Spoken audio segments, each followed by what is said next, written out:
77 people have been executed in Georgia. This is part 3 of the series. Byron Ashley Parker, December 11, 2001, lethal injection. Parker was sentenced to death for the kidnapping, essay, and murder of 11-year-old Christiane Griffith in Douglas County in 1984.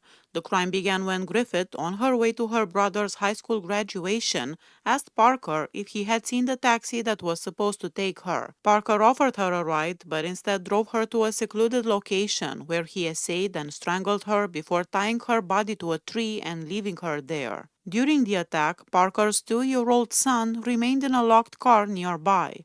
At the time of the murder, he was on felony probation. Following a polygraph examination and police interrogation, he confessed to the crime, which ultimately led investigators to locate Christiane Griffith's body. Parker recorded his final statement on tape, apologizing to the family of the murder victim before his execution. In the execution chamber, he made no additional statement but did say amen to a prayer.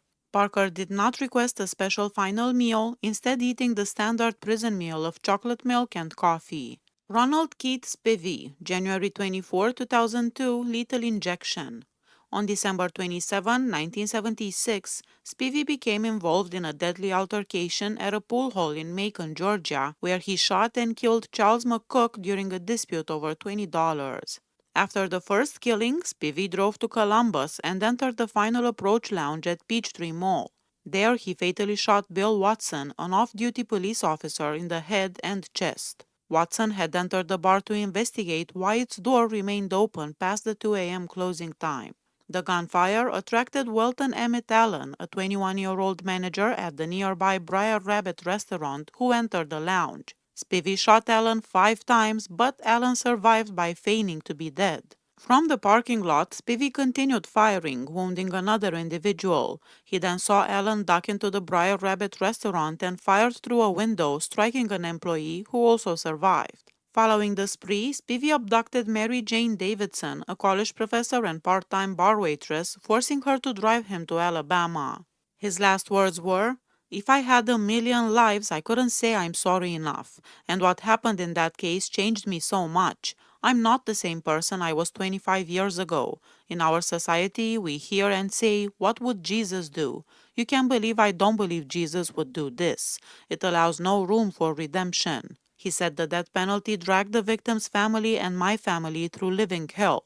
It's incredibly sad that we live in a society that feels it has to kill people. He also urged his 4 friends who had come to leave this thing without any bitterness, any hatred, or any anger. Spivey's last meal consisted of 3 cheeseburgers, chili, French fries, a milkshake, and pickles. Tracy Lee Housel, March 12, 2002, lethal injection. During a 2-month spree in early 1985, Housel committed a series of violent crimes across multiple states. He murdered a man in Texas, stabbed a man in Iowa, sodomized a woman in New Jersey, and ultimately killed Gene Drew in Gwinnett County, Georgia, for which he was sentenced to death. At his sentencing hearing, Housel's confessions to all of these crimes were admitted as evidence following his guilty plea for Drew's murder. In addition, the surviving victims from Iowa and New Jersey testified, along with law enforcement officers from Texas, Florida, and Georgia, establishing the breadth and pattern of his violent conduct. On the morning of April 7, 1985, after drinking throughout the night, Housel encountered Gene Drew at a truck stop in Lawrenceville, Georgia. According to his own confession, they had relations and then took a ride in her silver gray Mustang. They parked in a secluded area behind some woods and resumed relations in the back seat. At one point, Housel spit, accidentally hitting her car window. Drew yelled at him, causing him to lose his temper, and began striking her with his fists. The struggle escalated. They exited the car, and after Drew spat blood on him, Housel continued to assault her, eventually strangling her while on his knees. He then grabbed a stick and beat her face until it was a bloody pulp. After the attack, Housel left Drew's body at the scene, drove her car to Daytona Beach, Florida, and used her credit cards to stay several days before his arrest. Gene Drew's body was later discovered that same morning, nude from the waist down, with her head extensively traumatized and disfigured.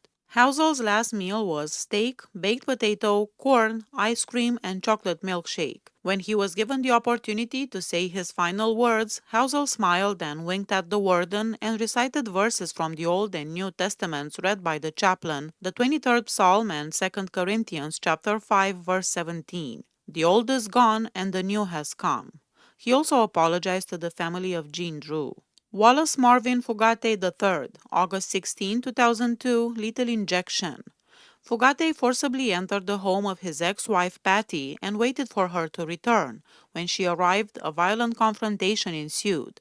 Fugate forced her outside at gunpoint, pistol-whipped her, and then shot her in the forehead in front of their 15-year-old son Mark. At trial, Mark testified to witnessing the murder, describing how his father grabbed his mother by the hair and shot her. Despite initially telling police in a written statement that he had not seen the shooting, Mark's courtroom testimony directly contradicted that account. The jury deliberated less than an hour before returning a guilty verdict sentencing Fugate to death. He admitted to firing the gun but claimed that during a struggle in a van outside the home, the shooting was accidental. Fugate was given the same meal, spaghetti, salad, and a roll as the rest of the inmates after being served sirloin steak, lobster, baked potato, and butterscotch ice cream. He made a final statement before his execution, calling the U.S. criminal justice system corrupt, thanking his lawyers, and saying he loved his son.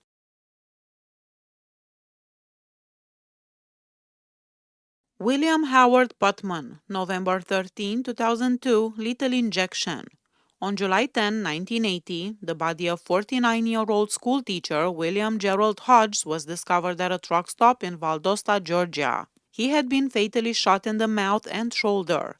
Later that same night, David Harden, 22, and his wife Katie Back, 28, from Bardstown, Kentucky, were asleep at a rest area off I-75 near Lenox, with their 3 children and Harden's niece in the back seat. They were returning from a Florida vacation when, according to eyewitnesses, a man suddenly approached their car, shot David Harden in the back of the head, and demanded that Katie leave with him. When she refused and screamed for her husband, she was shot in the head as well.